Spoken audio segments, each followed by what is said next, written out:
Camada 8. Olá, querido ouvinte, seja bem-vindo a mais um episódio do Camada 8, seu podcast sobre infraestrutura da internet, redes e tecnologia. Eu sou Eduardo Barazal Morales. E eu sou o Thiago Jun Nakamura. E hoje nós vamos falar um pouquinho, sobre o que é a ICANN e o sistema de DNS. Então não se esqueça de compartilhar e inscrever no canal. E aproveitando, hoje nós vamos ter aí o Daniel Fink e o Nicolas Antonello da ICANN. O Nicolas ele fala um pouquinho de portunhol, mas dá para entender tranquilamente. E lembrando, que por conta aí da pandemia, todos estão remotos, então provavelmente vai ter aí uma pequena diferença de áudio, entre cada um, mas tá tranquilo. Então vai ser um bate-papo do nosso quadro Roteamento de Ideias com o pessoal da ICANN, falando aí sobre Hyperlocal, servidor raiz, DNSSEC, segurança. Então vamos lá. Roteamento de Ideias.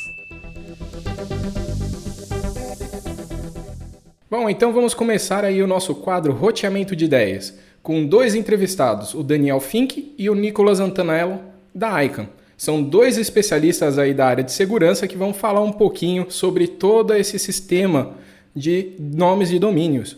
Então, sejam bem-vindos aí ao Camada 8, o nosso podcast. Eu gostaria de começar a nossa conversa falando um pouquinho sobre vocês.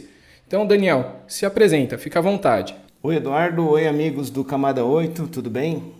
Bom, eu sou Daniel, eu sou diretor de relacionamento com partes interessadas da ICANN. Eu faço parte de uma equipe regional que cuida da participação das pessoas aqui da América Latina e do Caribe nos processos de coordenação do DNS no âmbito da ICANN. E eu sou engenheiro eletricista, morei no exterior por alguns anos e desde 2014 eu trabalho na ICANN. Obrigado pela oportunidade. Legal. E Nicolas, fala um pouquinho de você. Bom dia a todos, todas. Vou tentar falar portunhol, vai desculpar-me. Bom, meu nome é Nicolás Antonello, eu sou engenheiro também. Estou em ICANN desde hace un año más o menos. Mi función na ICANN es como gerente de relacionamiento técnico para la región de América Latina y Caribe. E dentro da organização, eu trabalho no escritório do diretor de tecnologia de ICANN. Conta um pouquinho, pra gente aí, pros ouvintes, o que significa, a sigla ICANN, qual a importância dela, pra internet, e o que vocês fazem? Tá legal, Thiago. Bom, o que significa a sigla ICANN é quase uma frase, e é fácil de explicar a organização através dela. ICANN, traduzindo para o português, significa Corporação da Internet para designação de nomes e números. Tá? Então vamos parte por parte aqui. O que a ICANN faz? Bom, ela trabalha com nomes e números, nomes de domínio e números IP, números de protocolo da internet. Tá? Onde isso se aplica? Onde é que a ICANN atua? Então a ICANN atua na internet, atua na internet global. E o que ela é exatamente? Como é que ela está incorporada? Então a gente tem o nome corporação ali, isso quer dizer que a ICANN é uma empresa privada e sem fins lucrativos. E ela possui uma missão específica de coordenar e operar uma parte da estrutura do sistema de nomes de domínio. Então isso é o que está na fachada, isso que a gente imaginar a ICANN como um prédio, isso é o que vai estar escrito ali nas placas. Tá? Agora vamos entrar dentro desse prédio, vamos ver o que tem lá dentro. Tá? A gente vai ver basicamente três áreas, tá? dentro da ICANN. Uma área técnica, tá? Vamos dizer assim, uma área de engenharia. Essa área técnica possui algumas responsabilidades sobre fazer mudanças e atualização numa coisa que a gente chama de zona raiz do sistema de nomes de domínio. Essa é uma delas. A outra é fazer a distribuição dos blocos de números IP para registros regionais, como, por exemplo, o LACNIC. Tá? Então, e existem outros 4 ao redor do mundo que fazem isso.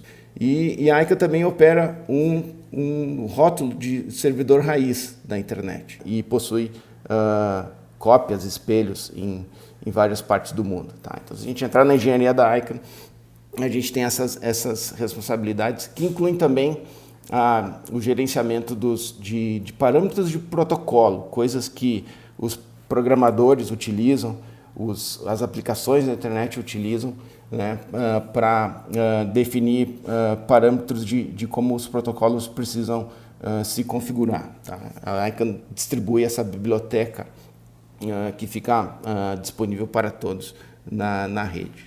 E depois, a gente tem uma outra área de coordenação, tá? Vamos dizer assim. Né? E essa área é grande, tem muita gente ajudando, muita gente contribuindo. É isso que a gente chama de comunidade da ICANN. Né? São vários voluntários, pessoas que se reúnem virtualmente, muito mais hoje em dia, né? Outras vezes fisicamente, e elas elaboram as regras, né? De como essa área técnica precisa evoluir, como a gente precisa avançar nos contratos, nos acordos, entre todas as partes, para que o ecossistema, como você comentou, Thiago, funcione bem. Né? E depois tem uma área administrativa, e aí é onde eu estou e o Nicolás está, né? Os funcionários da ICANN, propriamente ditos, né? Com a missão de apoiar tanto a área técnica, mas principalmente a área da comunidade, né? Gerar condições para que a comunidade consiga tomar suas decisões, elaborar seus processos e que ela seja multissetorial, completa, né? Bem representada em termos de setores e bem representada em termos geográficos e culturais, com pessoas de todas as regiões. Né? Então é isso que a ICANN elabora, é um desafio grande, isso precisa ser feito de maneira global e eu acho que o ponto importante aqui é manter a internet funcionando.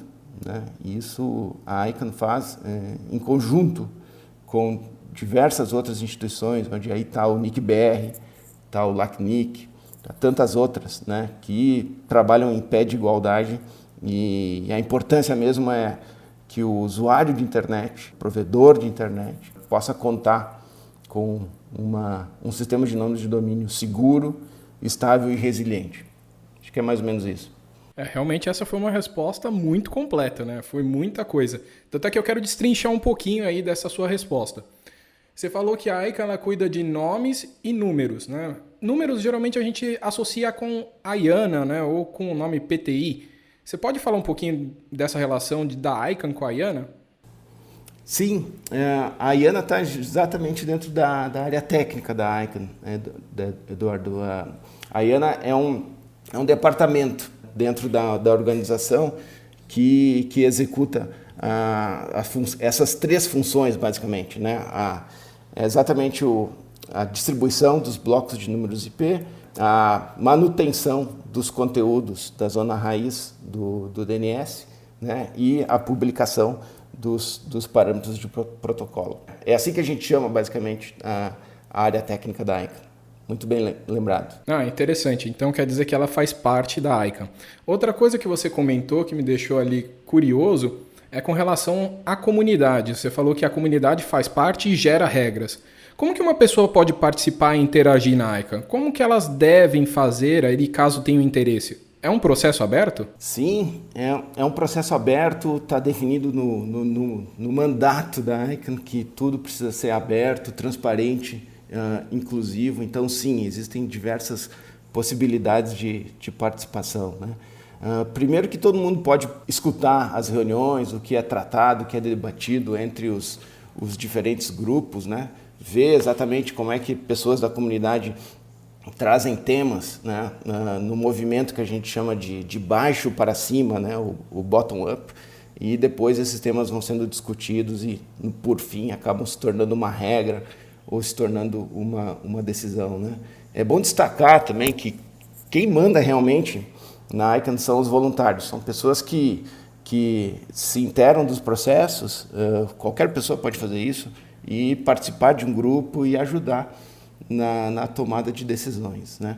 Então, aí vem, né? Todo mundo precisa participar da ICANN para isso funcionar? É obrigatório? Bom, provavelmente não, né? Mas a ideia é que todos sejam, de alguma maneira, representados. Quem tiver interesse de participar, simplesmente participa. Não precisa ter um mandato para isso, não precisa ter um cargo para isso, né? Qualquer indivíduo, na sua capacidade, pode fazer parte de um grupo, tá? Agora, às vezes parece um pouco complicado, às vezes não é tão fácil, porque as discussões são avançadas, né? O pessoal já está discutindo há algum tempo, então é natural que pela primeira vez, você que está nos escutando, né, participa de uma reunião da ICANN, você vai achar que o pessoal está falando num idioma alienígena, né? Mas não é, o pessoal está comentando sobre aquilo há bastante tempo, tá? Mas a gente tem algumas ferramentas, essa é a boa notícia, né? Existem bolsas, por exemplo, para receber, dar as boas-vindas para novos participantes, né? Essas bolsas, na época que a gente viajava, né, levavam vocês para as reuniões, né? E a gente espera que no futuro a gente consiga continuar fazendo isso, né? Várias sessões também dentro das reuniões da ICANN, específicas para novos participantes. Então, por um tempo, as pessoas aprendem, depois elas entram em um grupo para dar suas contribuições. Daqui a pouco você vai estar coordenando algum grupo e daqui a pouco isso acontece mesmo. Daqui a pouco você se torna um membro do conselho da ICANN, né? Que é a última instância de tomada de decisões, né? É composta justamente por membros da comunidade que estão ali atuando, contribuindo há pouco mais de tempo. É isso. É isso? Daniel, você dá uma resposta de 10 minutos numa pergunta só.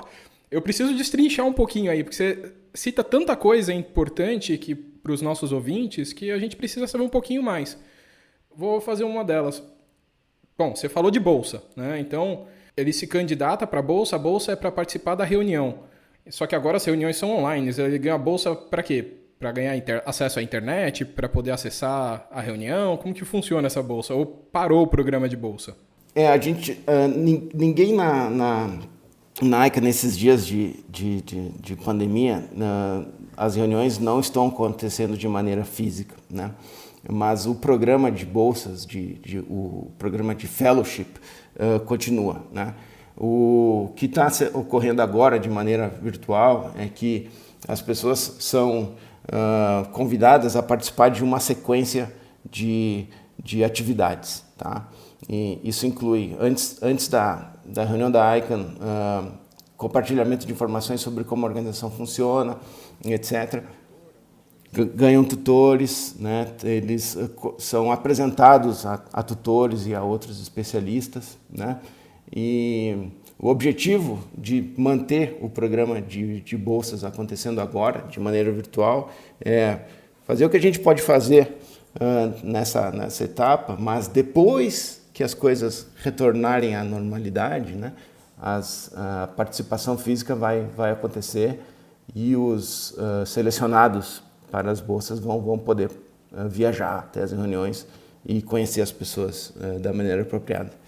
Entendi. E as regras, né, elas são discutidas só nas reuniões ou tem lista de e-mail? Como que a pessoa participa? A maioria das discussões são preparadas antes das reuniões. Até por isso as reuniões às vezes parecem um pouco complexas, porque muito foi discutido durante o período entre uma reunião e outra, né? Ocorre por e-mail, ocorre por sala virtual, Zoom. Existem vários processos na internet, nos portais da ICANN sobre comentários públicos sobre os relatórios, as decisões que estão sendo tomadas. Então, a gente aproveita o que a internet tem de melhor para construir o consenso ao longo do tempo. Uma das coisas, né, que eu acho que a gente fala assim, né, da ICANN é a questão de nomes, né? E falando de nomes da internet, né, acho que um dos sistemas mais importantes que a gente tem hoje, né, é o DNS, né? E teria como vocês explicarem, né, um pouquinho o que é o DNS, né? Como que ele funciona? Para que os dispositivos troquem dados pela internet, é necessário que esos dispositivos estableçam essa troca conhecendo o identificador de cada dispositivo. Entonces, cada dispositivo tiene asignado un identificador. Ese identificador es exclusivo del dispositivo. Ese identificador es o enderezo, es o endereço IP pode ser IPv4, pode ser IPv6. Acontece que é mais fácil para nós, para as pessoas, lembrar nomes ou sequência de palavras do que lembrar números. O mesmo acontece com os números de telefone. Eu não lembro. Não lembro nem meu número de telefone. Eu lembro o nome das pessoas, mas não o número de telefone. Então, o DNS se torna o mecanismo que nós temos para associar um nome a um endereço IP. E esse mecanismo, esse DNS, é quem devo consultar se eu souber um nome e precisar do endereço IP. Então, que é o DNS? É um mecanismo para consultar qual é o endereço IP assignado a um determinado nome de domínio. Eu já acho difícil até decorar o nome, né? Imagina decorar número, né? Já é bem difícil mesmo, né? E que eu me lembre, né? O DNS, né? Ele é dividido, né, em duas partes, né? A gente chama, né, de autoritativo, né, e recursivo. E eu acho que, né, é importante a gente entender bem a diferença, né, desses dois tipos de serviço, né? Vocês poderiam explicar um pouquinho? Vamos pensar no sistema DNS como um grande depósito, como um centro de distribuição, um warehouse. Os dados são armazenados, equivalência de nome com número. Os dados são armazenados nesse centro de distribuição, que é nosso DNS. Se eu quiser pesquisar dados nesse warehouse, precisarei de alguém para encontrar esos e devolverme esos dados para mim.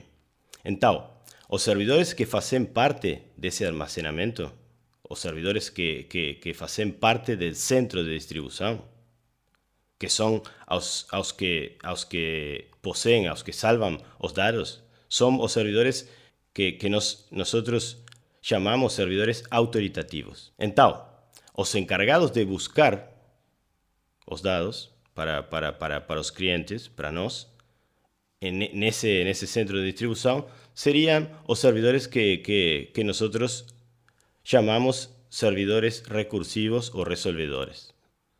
Então, servidor autoritativo é o servidor que almacena, que guarda os dados. Seria o centro de distribuição.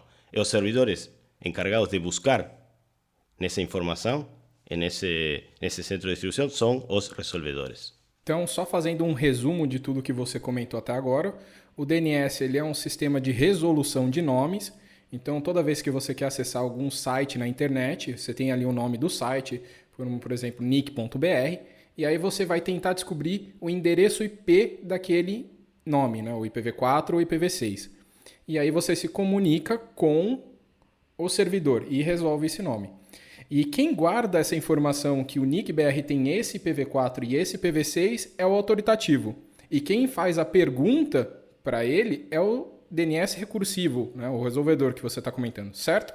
Certo. O servidor recursivo faz a pesquisa para mim, obtém a informação e devolve para mim a informação. Exatamente. Tá. E nesse conceito da gente falar dos nomes, uma coisa que é importante a gente citar são os TLDs. Né? O que é um TLD? Para que eles servem? Eles são relacionados ao nome e a gente queria saber um pouquinho mais sobre isso.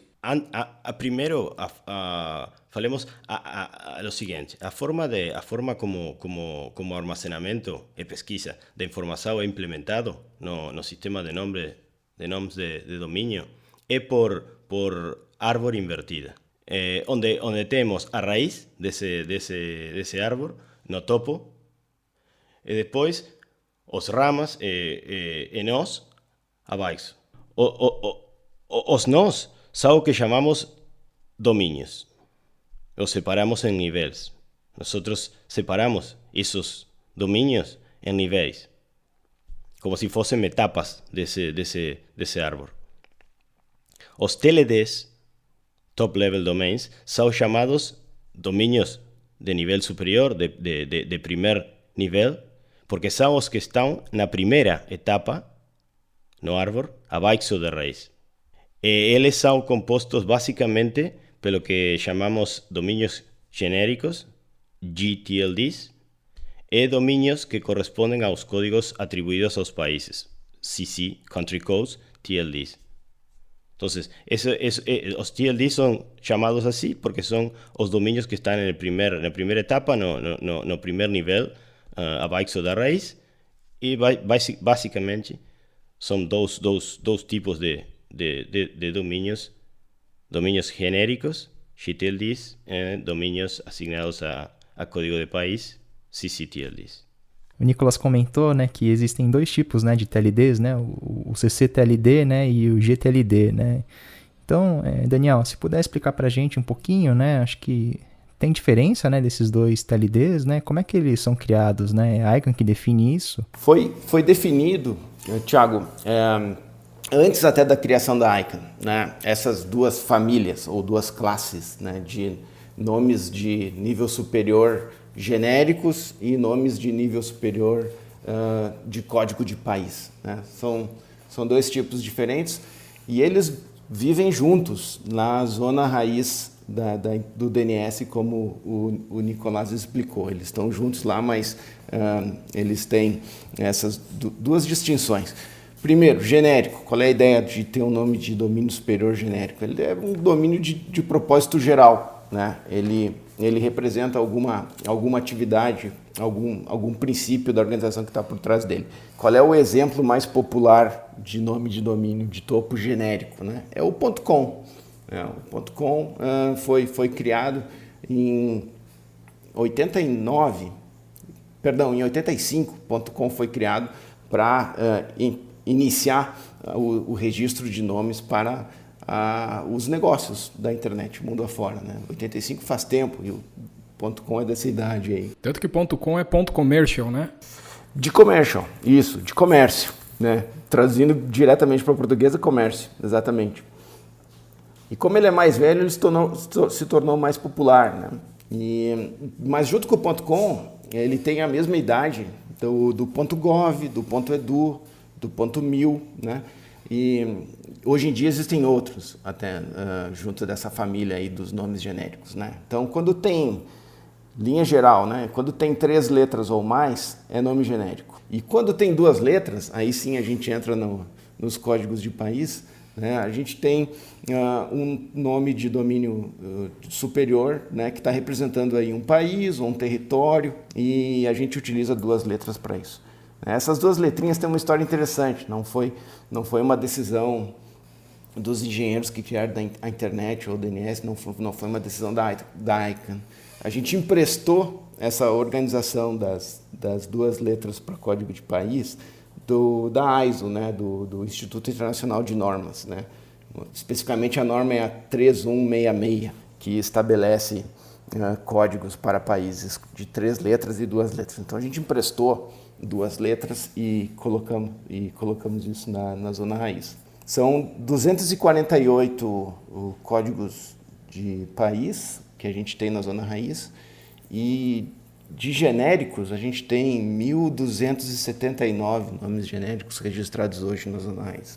É interessante você falar aí dos CCTLDs e dos GTLDs, né? Você falou dos códigos de país, você falou que usa desse acordo aí as 2 letras, né? E uma das coisas que a gente sempre repara é que nem sempre são países, né? A gente fala que são economias ativas, né? Porque a gente vê alguns lugares que não são reconhecidos por países por todo o mundo, mas para alguns são, outros não são, como por exemplo Taiwan, Hong Kong, que tem o seu CCTLD, né? .hk, .tw, tá certo? Sim, exatamente. Não cabe a nós determinar isso, mas uma vez que o código de país é formado e o território ou a localização é definida por outras entidades, né? Esses códigos são adotados na zona raiz.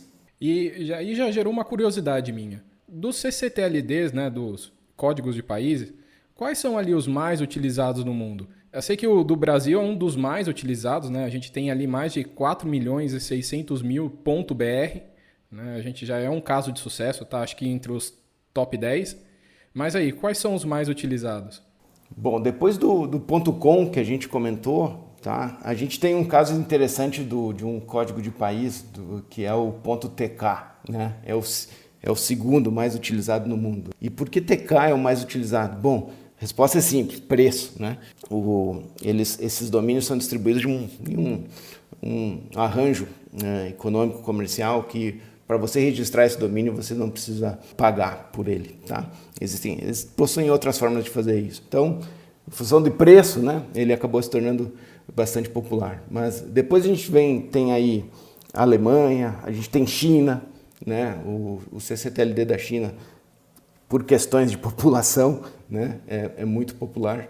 E a gente tem o .br, aí figurando entre os top 6, top 8 do mundo, com muitos registros e muito apreciado pelos brasileiros, né? Talvez por isso o .br seja um dos códigos de país mais registrados e com a maior preferência das pessoas, o que é muito bacana, né? O brasileiro gosta de acessar um site que termine com .br, gera confiança, é uma boa reputação.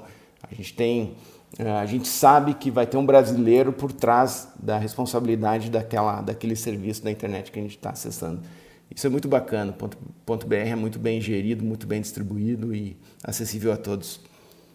Esse é um trabalho que a gente faz aqui no NickBR de sempre fornecer ali o .br com alguma coisa relacionada ao Brasil. Então, quando alguém busca um site com final .br, ele sabe que está com algum relacionamento com o Brasil, que é uma identidade que a gente criou, uma identidade nacional. Diferente aí do .tk, que você falou que é gratuito e é aberto para todo mundo. Se você entrar num site .tk, não quer dizer que ele é da ilha de Tokelau, né? Pode ser qualquer e-commerce que está ali registrando aquele .tk.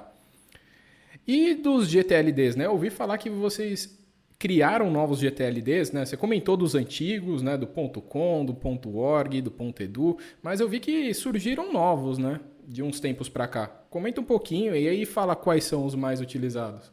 Existem novos, Eduardo. A história é boa. Bom, e isso foi realmente uma decisão dos processos da ICANN, né? Chegou no momento que a comunidade decidiu, estaria na hora de expandir o espaço de nomes de domínios genéricos, né? Que é a função da ICANN coordenar isso, né? Algumas questões, assim, puxa, tem muita gente fazendo registro embaixo do .com. E o que significa .com, na verdade?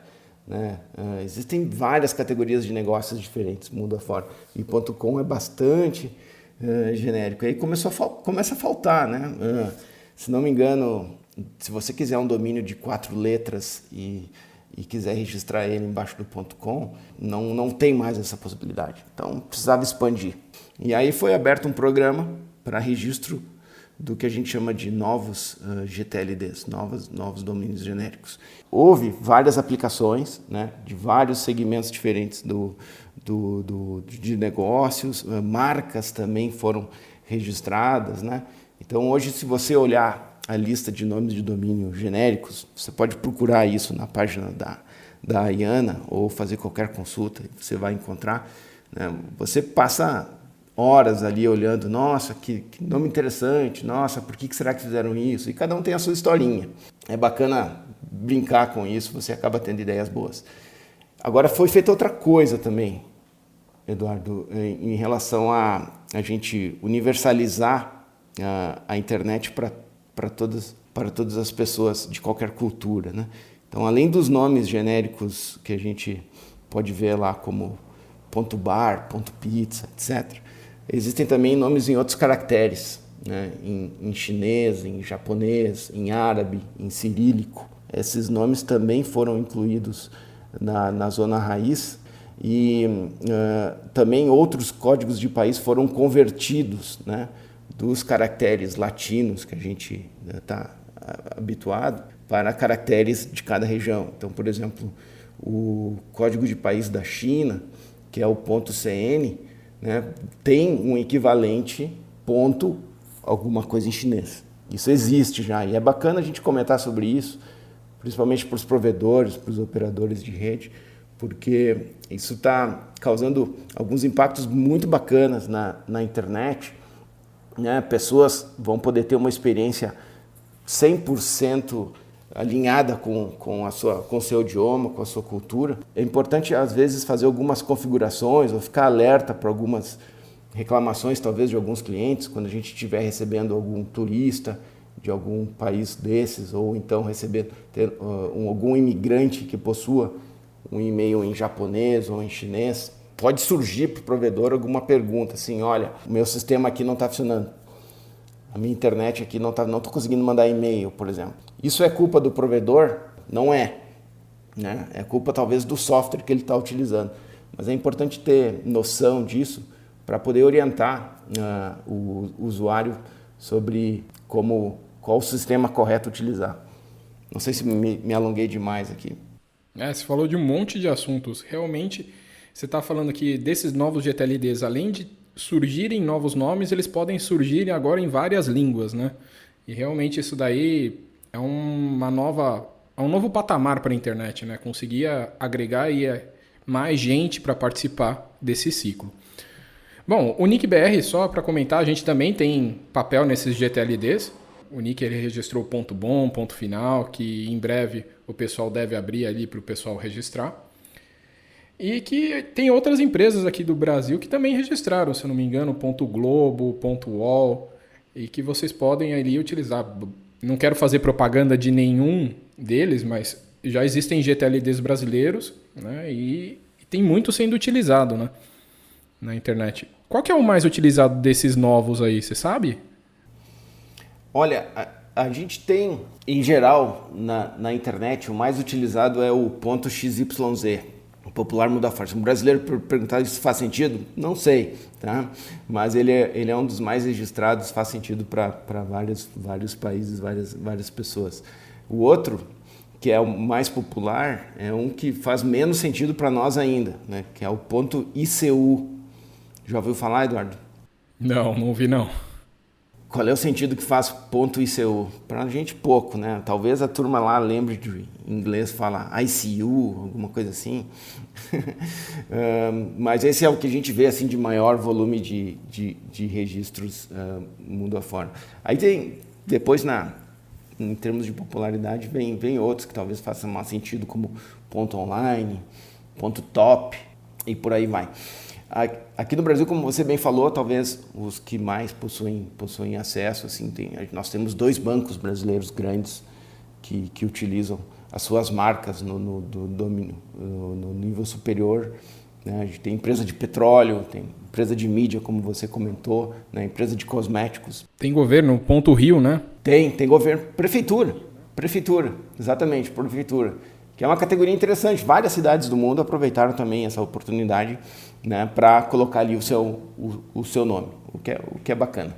Bom, Daniel, você comentou, né, que o DNS funciona, né, com um sistema hierárquico, né? Então tem lá, né, a parte, né, do domínio mais genérico, né, e tem toda uma hierarquia, né, até chegar, né, no nome de domínio completo, né. E tem esse ponto inicial, né, que é o servidor raiz, né. Quantos servidores raízes existem no mundo, né? Como é que eles se organizam, né? São vários servidores, né? É um só que todo mundo consulta, né? Como é que esse sistema, né, de raiz funciona? Legal. Imagina, é uma carga bastante grande, né? Imagina todos os usuários da internet, quando usam o DNS, a primeira referência que eles fazem, isso está programado nas máquinas, é perguntar para os servidores raiz, tá? Então a gente tem bastante trabalho para essas máquinas. E aí, para isso, elas precisam estar em várias partes do mundo. Quanto mais perto possível dos usuários, melhor. Então, a gente tem hoje 1.375 servidores raiz provendo informações para as pessoas continuarem as suas consultas ao DNS. Nossa, mais de 1.300, né? E todos esses são operados pela ICANN? Não, é um conjunto de operadores, né, que distribuem esses servidores raiz ao redor do mundo, né? A gente tem, inclusive, no Brasil, né, 14, 15 servidores raiz, quase todos eles operados pelo NIC-BR, nos pontos de troca de tráfego. Então, um projeto muito bacana, onde tem um ponto de troca de tráfego, vários provedores conectados, se coloca também um servidor raiz. Existe um conjunto de operadores que mantém as máquinas funcionando, mas a alteração do conteúdo do servidor raiz é muito delicada, né? E então isso é feito por esse departamento técnico da ICANN, que se chama IANA, como a gente comentou anteriormente. Para fazer resumo, Tiago, da pergunta anterior, a distribuição dos servidores raiz é feita através de generação de instâncias ou cópias, como decía Daniel, o copias de cualquiera dos 13 servidores que son gerenciados pelos 12 operadores de servidores raíz. Mas esas 1375 instancias o copias que hay en todo el mundo de dos servidores raíz, cada copia de mismo servidor, de un mismo servidor raíz, tem a mesmo endereço IP asignado. Y esa técnica es llamada Anycast.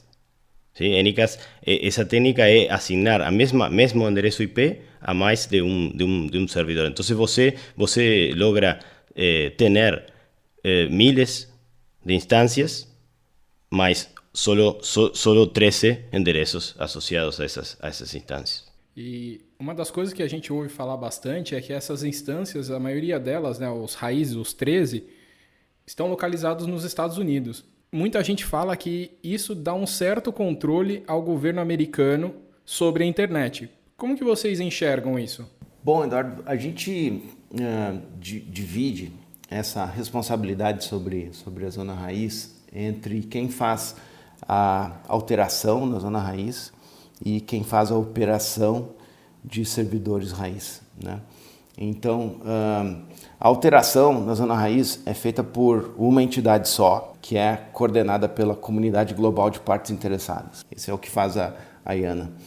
Qualquer mudança nesse conteúdo, né, é automaticamente transferida para os operadores, que não trocam nenhuma informação que tem ali, simplesmente distribuem para suas cópias ao redor do mundo. Então, é assim que funciona. Quando tem questões, olha, é esse país ou esse que tem mais poder sobre o outro, bom, não é mais assim. A distribuição dos conteúdos da zona raiz é feita por uma entidade, né, que é feito pela IANA, né, com um servidor que faz a distribuição dos conteúdos para os demais operadores. Esses demais operadores que você comentou fazem a distribuição desse conteúdo para as cópias que estão mais perto das pessoas em vários países do mundo. Então, isso é coordenado pela área técnica da ICANN, conforme decisões da diretoria da ICANN. Então, as mudanças são feitas dessa maneira consensual entre toda a comunidade de múltiplas partes interessadas, tá? No passado, a gente tinha uma espécie de extintor de incêndio, tá, nesse processo. Isso era um contrato que a ICANN possuía com o Departamento de Comércio dos Estados Unidos, mais especificamente a agência NTIA, que estipulava uma aprovação desse departamento americano nas mudanças a serem feitas na zona raiz do DNS. Então, quando a ICANN definia que alguma coisa tinha que ser alterada e estava para ser implementada pela IANA, né, esse departamento dos Estados Unidos precisava dizer sim ou não. O que aconteceu?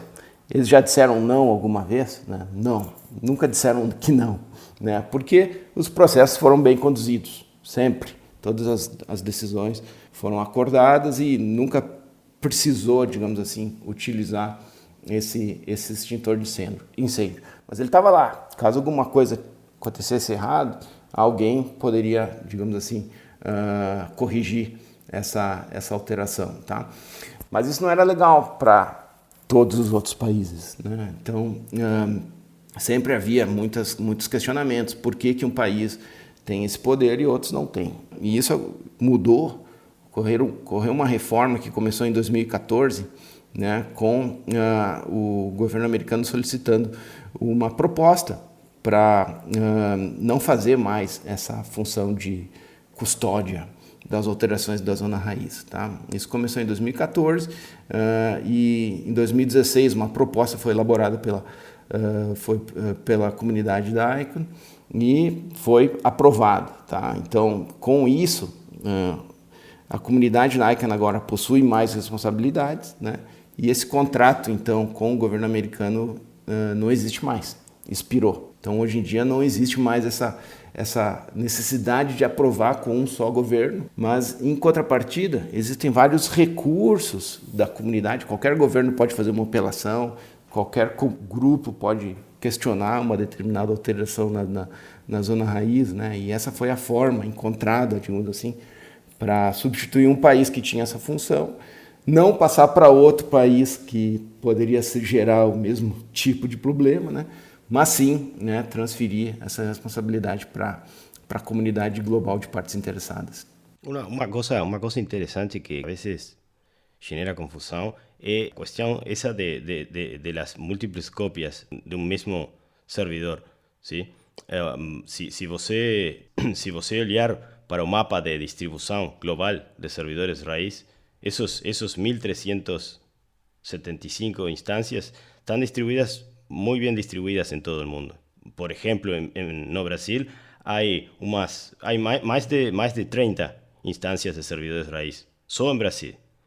Entonces, si você, por ejemplo, imagina que un determinado país no deja de tener acceso a internet y todos los servidores raíz que están en ese país dejan de ser accesados por el resto del mundo, no hay problema, porque você va a tener servidores raíz en otras zonas geográficas.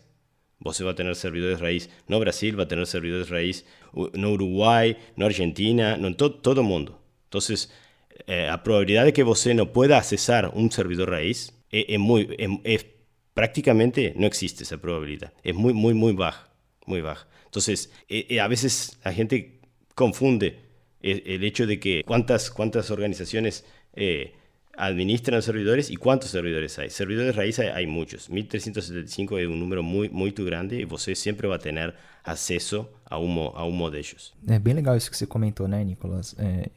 Você falou, né, no Brasil acho que são mais de 30, né, instâncias aí de espelhos, né?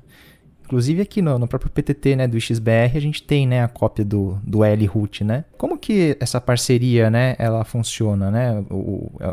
É o NIC-BR com a ICANN, e se algum outro provedor, né, quiser também fazer parte disso, ele consegue, né? Como é que funciona esse processo? Principalmente, você tem que fazer um acordo, uma parceria com algum dos operadores do servidor raiz. Pode ser ICANN, pode ser cualquiera de los operadores de servidor raíz. Entonces, ese servidor, ese operador de servidor raíz, junto con você, instala una copia en determinado lugar. Por ejemplo, puede ser un ISP o puede ser algún punto de troca de tráfico, dependiendo de operador de servidor raíz. ¿Cómo funciona eso? Ese servidor que se instala en ese sitio, en ese ISP, en ese punto de troca de tráfico, tema asignada o mismo enderezo IP que cualquier otra copia del mismo servidor raíz. Entonces, los clientes van a accesar, va a ser transparente para los clientes van a accesar ese servidor, mas ellos no van a saber cuál servidor está accesando. Você va a terminar, al final, você accesa al servidor que está más próximo, falando de network. Sim. Mas se eu não me engano, para esse acordo, você tem que comprar o servidor também, né? O provedor ele se encarrega de comprar o servidor e depois a ICANN faz a instalação, certo? Existen diferentes posibilidades, diferentes modelos para eso. Uno de los mecanismos es ese que você falou, que você adquiere servidor. Você va a falar como operador, por ejemplo, ICANN, por ejemplo, NetNode, cualquier operador de servidor raíz, você va a falar con él le va a decir, ok, você necesita uno de estos tipos, de estas clases de servidor, y você va a adquirir uno de esos servidores. Una vez que você tem adquirido ese servidor, você coordina como operador a instalación en el sitio del servidor y operador coordina toda la instalación de software del servidor de DNS y la operación del servidor. Y ese mecanismo. Mas también existe la posibilidad de que você sea seleccionado en alguno de estos programas que existen. Por ejemplo, en nuestra región, la CNIC, el Registro Regional de Endereços IP, tiene un programa llamado Más Raíces que você puede aplicar y você puede obtener ayuda financiera para adquirir el servidor. Entonces hay varias posibilidades. Si você puede adquirir solo para você, está bien. Você adquiere el servidor y luego continúa el proceso de instalación. Mas si você no necesita o requiere una ayuda financiera para adquirir el servidor, você puede aplicar a uno de estos programas, por ejemplo, Más Raíces de nuestro registro regional, de nuestra región. El registro coordina, como ICANN y como otros proveedores de operadores de servidores raíz, coordina la adquisición y la instalación del servidor. ¿Verdad, Daniel? Só complementando a história um pouco mais, a distribuição de servidores raiz que o NIC-BR faz é um exemplo incrível de como o NIC-BR contribui para a infraestrutura da internet brasileira com os recursos que arrecada, né? Então, há muitos anos essa parceria existe, né? E essa infraestrutura que o NIC-BR implementa sempre aumenta, né? Praticamente todos os pontos de troca de tráfego hoje em dia possuem um servidor raiz. Tá? Isso não quer dizer que a gente não quer receber novos contribuidores, né? Então, se um provedor quiser também hospedar um servidor raiz que vai ajudar a rede dele e vai ajudar a internet como um todo, também pode fazer a solicitação, né? E isso começa conversando com a gente, né? Manda um e-mail, olha, Daniel, como é que faz, o que precisa, a gente vai passar as instruções. E a máquina é uma máquina especial, né? Essa é a pergunta que todo mundo faz. Que máquina que é? Bom, você tem que comprar uma máquina de uma empresa customizadora que a gente especifica. A gente toma muito cuidado com isso, né? Tem que ser uma máquina preparada para isso, customizada, e tem que trazer dos Estados Unidos, tá? Tem custo, tá? Mas vale a pena, né? Você vai estar colaborando para a infraestrutura da internet como um todo. Lembrando, né, que essa ideia, né, do raiz, né, é ser aberta para todo mundo, né? Então, justamente, né, você tem que ter uma infraestrutura própria para que as pessoas consigam, né, consultar, né, esse raiz. Como acho que a gente tinha comentado aqui, né, que existe essa cópia, né, do servidor raiz, né, mas essa cópia, né, ela é para todo mundo poder acessar, né? No caso, né, acho que muitas vezes os provedores eles querem, né, algo mais, né, simples, alguma coisa só para, né, a rede deles, né? E aí existe, né, essa solução chamada Hyperlocal, né? Como é que funciona essa solução? Tiago, Hyperlocal é um nome de uma funcionalidade que consiste em manter uma cópia local do conteúdo de uma determinada zona.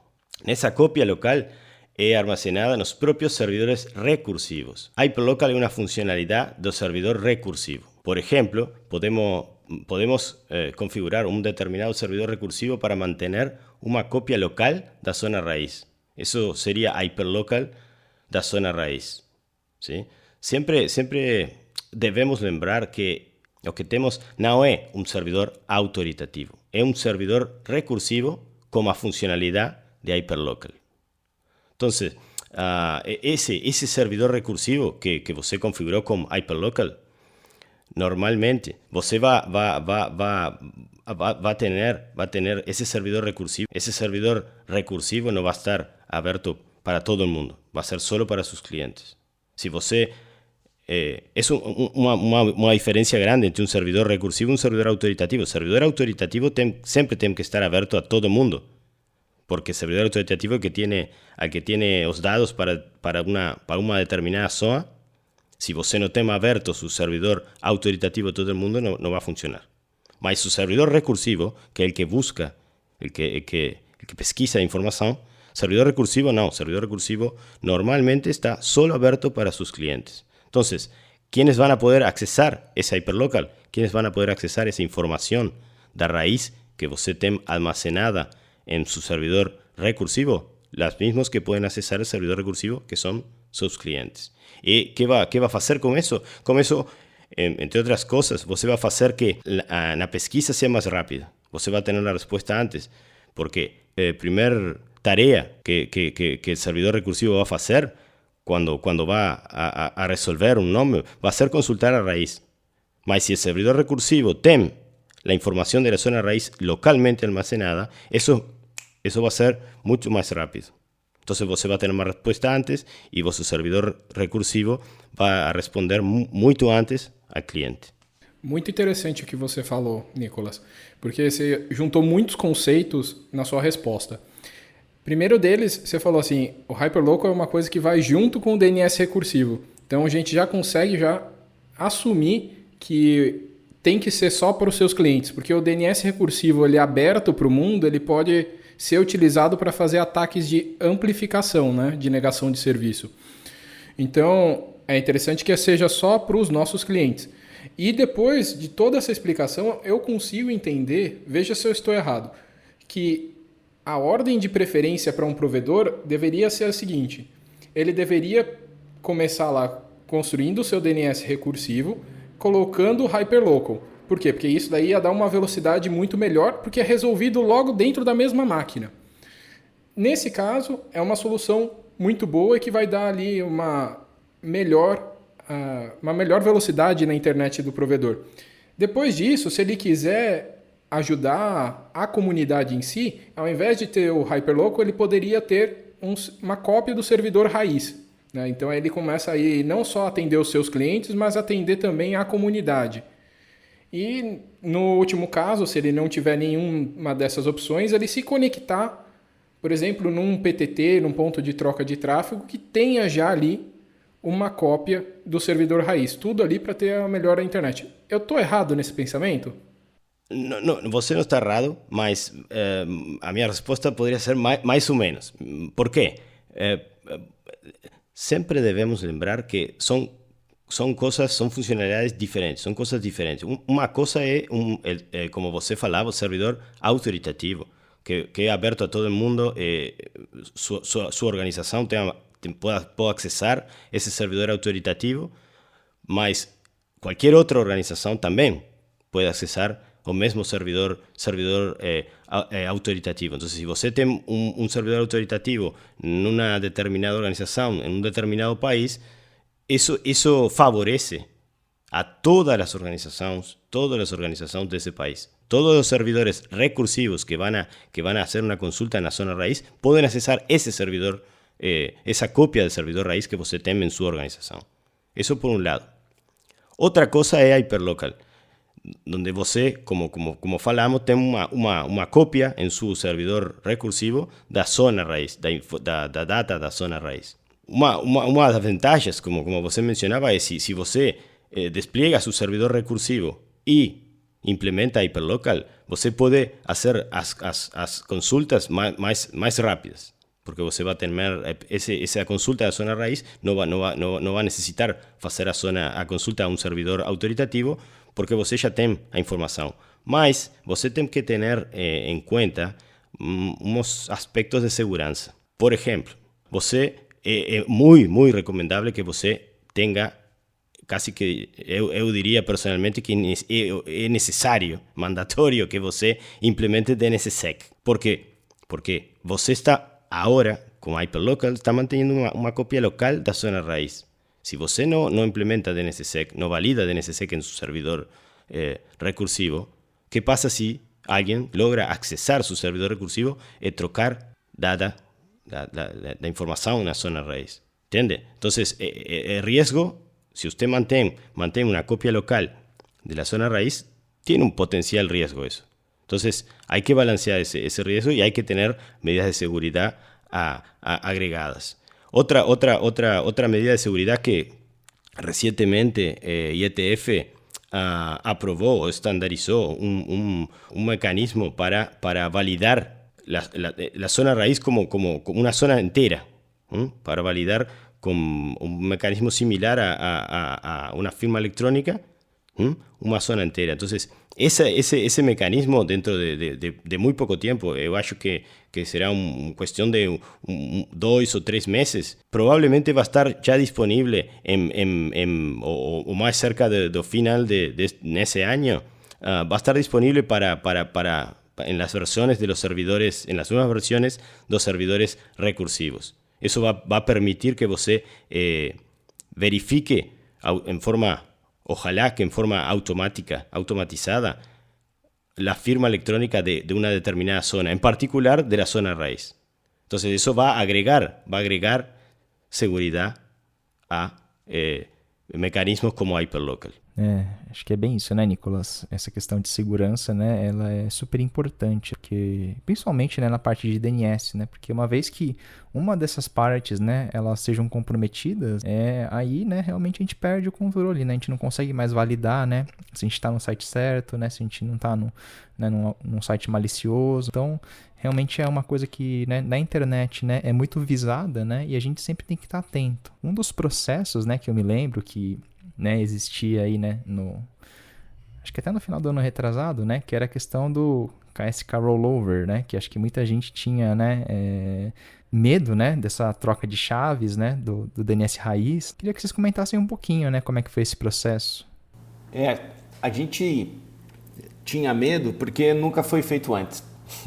Então, desde que o DNSSEC foi implementado, levou 10 anos para essa chave ser trocada. Quando a gente fez isso foi bastante interessante. A gente teve que conversar com todo mundo que tinha servidor recursivo para informar para eles, olha, isso vai acontecer e você tem que garantir que a nova chave criptográfica do DNSSEC vai ser implementada, né?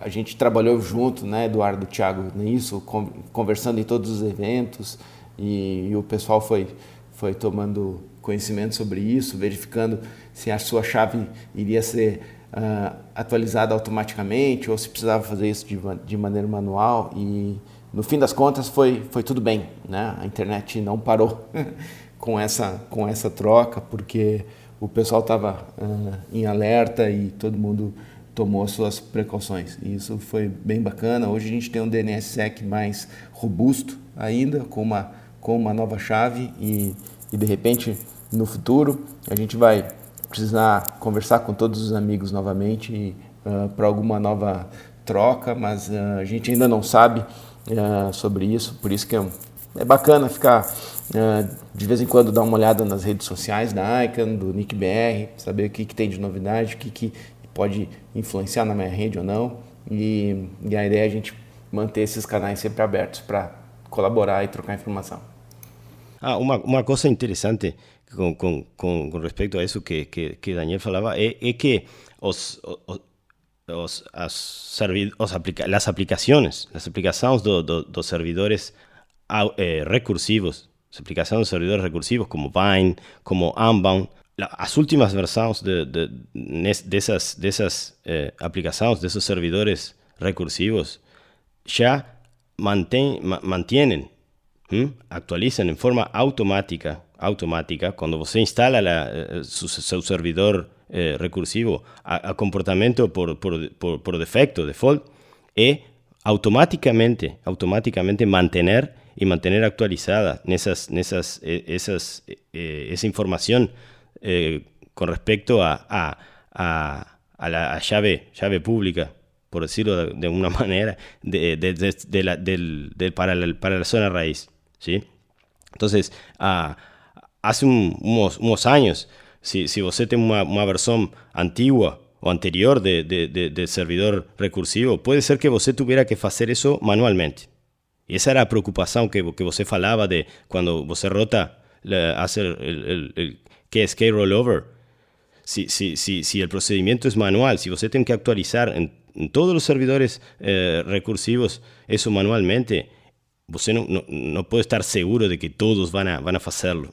Mas, si ahora el servidor lo hace automáticamente, lo mantiene automáticamente, es mucho más fácil para el operador, porque você no tiene que lembrar, se vão fazer feito KSK rollover, tenho que fazer atualização manual, tenho que descargar a nova informação criptográfica para poder seguir, continuar validando o DNSSEC. Não, isso a aplicação agora lo hace automaticamente. Legal de vocês terem comentado tudo isso, porque a gente fez até uma live, né, com o Daniel Fink no dia que deu essa troca de chaves. Então, pessoal, se vocês quiserem ouvir ou ver como foi essa live, tá lá no canal do NickBR Vídeos. Então, vocês vão poder ali ver como que foi todo esse processo, como que a gente alertou a comunidade. E se porventura acontecer de novo, né, como eles já estão falando que deve acontecer, a gente deve aí anunciar para vocês novamente. E aí vocês vão poder fazer a troca. Se tiver que ser manual, vai fazer manual. E se tiver automático, você vai estar tranquilo. E se você não usa, já deveria começar a usar DNSSEC, porque isso daí vai te garantir segurança na operação do seu provedor. Mas vocês falaram assim, né, de que a pessoa ela tem que ficar atenta, né, nas coisas. Como que um administrador de redes pode ficar atualizado nas novidades que estão sendo discutidas na ICANN? Bom, o primeiro passo seria acompanhem as redes sociais. Muito simples. Acompanhem as redes sociais da ICANN. A gente tem um canal de Twitter em português. Então, os aspectos principais vão estar ali, né?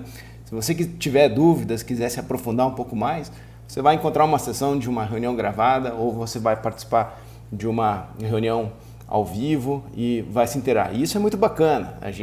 O que é discutido na ICANN, Eduardo e Thiago, vai surtir efeito daqui a 2 anos, 3 anos, cada assunto que está sendo discutido lá. Então também é uma maneira de prever o futuro, né? Para onde as coisas estão indo, como é que eu posso me preparar. E é muito bacana. No fim das contas, você que já se beneficia da internet para o seu negócio, etc., também vai acabar, de alguma maneira, contribuindo para o desenvolvimento desse bem tão importante que todos nós temos. Uma coisa que também é interessante é que, por exemplo, as cerimônias da firma da raiz, ¿sí? Não KSK rollover, mas a firma da raiz, que é feita, acho que quatro vezes no ano, ¿sí? Essa cerimônia se faz streaming en vivo para todo el mundo. Cualquier persona no mundo puede accesar ese streaming y puede presenciar en directo la firma de la zona raíz. Y es algo interesante porque ahí tenemos una verdadera idea de qué es lo que sucede, qué es lo que estamos haciendo en esas ceremonias, cuáles son los mecanismos que se firman, cuáles son los recursos que se firman, cuáles son los mecanismos que tienen lugar en esa ceremonia. Esa es también una forma de mantenerse actualizado para los operadores, ¿sí? Si usted quiere estar siempre conocer cuáles son los nuevos problemas que usted puede tener, las nuevas amenazas que usted puede tener y las nuevas soluciones que usted tiene para esas amenazas, ¿sí? De seguridad. Entonces, usted tiene que hacer todo lo que pueda para mantenerse al día, mantenerse actualizado. DNS, como usted falaba hace un rato, DNS no es algo, como tampoco es ninguna funcionalidad de red. Es algo que usted configura y está. Deixa ahí, nunca más mira, nunca más olha. No, usted tiene que ir periódicamente sobre el sistema, chequear que todo esté funcionando como usted quiere que funcione, como debe estar funcionando. Si hay un KSK rollover, por ejemplo, usted tiene configurado todo para que los servidores automáticamente hacer actualización. No importa, usted debería ir y manualmente olhar que todo esté bien, que el automatismo siga funcionando, que la actualización fue feita correctamente. O sea, usted debe estar permanentemente haciendo estadísticas, mirando si su sistema, la carga, load de su sistema, etc. Então, né, Daniel, Nicolas, a gente agradece muito aí a participação de vocês. Acho que foi muito boa, né, a contribuição aí que vocês deram, tanto com relação à ICANN, como com relação realmente, né, acho que pro provedor, né, aprender um pouco sobre que ele pode estar, né, como ele pode usufruir, né, do que vocês oferecem, né, e como que a internet também funciona, né, por trás dos panos. Então a gente agradece muito aí a participação de vocês, né? Espero que a gente possa aí, né, se encontrar mais vezes, né? Valeu, Thiago, valeu, Eduardo, muito obrigado. E acima de tudo, o que a gente mais gosta é fazer amigos. Então a gente adora receber e-mail do pessoal com perguntas e vamos trocando ideia. Obrigado a todos, fiquem muito bem, cuidem-se e daqui a pouco a gente está junto também. Valeu. Muito obrigado, Thiago, muito obrigado, Eduardo, e muito obrigado a todos os amigos de NICBR pela invitação e pela oportunidade de poder compartilhar com vocês hoje. Muito obrigado. Então, pessoal, finalizamos aí mais um quadro Roteamento de Ideias. Espero que todos tenham gostado. E vamos ali para os nossos últimos avisos. No dia 3/5 vamos ter aí um curso BCOP. As inscrições estão abertas e você pode se inscrever. Lembrando ali, é um curso bem concorrido, é um curso gratuito. Então, se você não conseguir entrar nessa turma, vão olhando ali o calendário, porque vão ter outras turmas do curso BCOP. O próximo é essa, dia 3/5, as inscrições já estão abertas.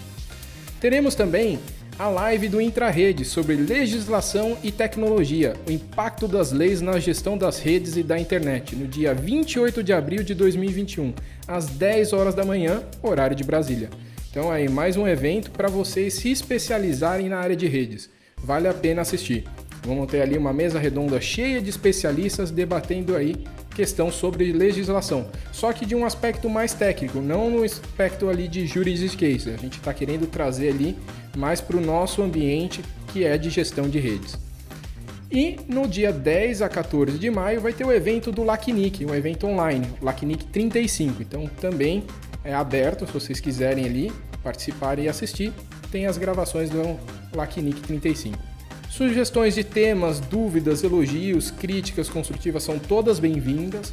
Tá? É só mandar e-mail para cursoceptro@nic.br que a gente vai responder e quem sabe a gente pode modificar o programa de acordo com alguma sugestão.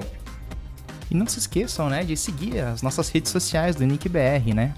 @comunicbr para o nosso Twitter e @NICBR, né, para Instagram, LinkedIn, Facebook e Telegram. Esperamos que você tenha gostado do episódio e qualquer problema é culpa da camada 8. Muito obrigado a todos e nos vemos no próximo episódio.